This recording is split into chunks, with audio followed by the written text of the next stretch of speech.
Welcome to Luca is a Billionaire, where the only thing I invest in is your answers. You're signed in and ready. Start by confirming you have enough drive space and choosing a destination folder. Once done, drag the PDF into that folder or use New File Upload to add it. Make sure the file finishes uploading before you proceed.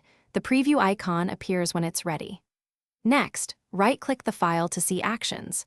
Preview to scan quickly, open with Google Docs to convert for edits, or connect more apps for specialized PDF tools.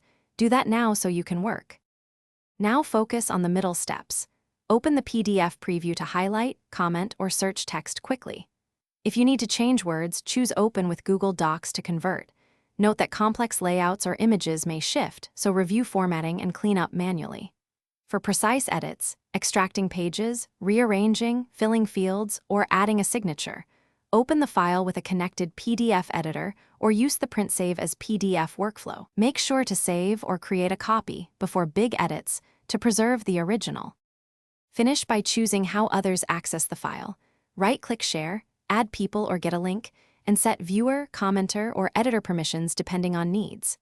Once ready, download a local copy or use File Download to export as PDF or Microsoft Word for offline edits. To finalize, make a duplicate if you'll experiment. If something goes wrong, Preview won't load or conversion corrupted layout, clear browser cache, try an incognito window, or re-upload a reduced size version to resolve the issue quickly. Thanks for watching and please subscribe. It's the best investment you'll ever make.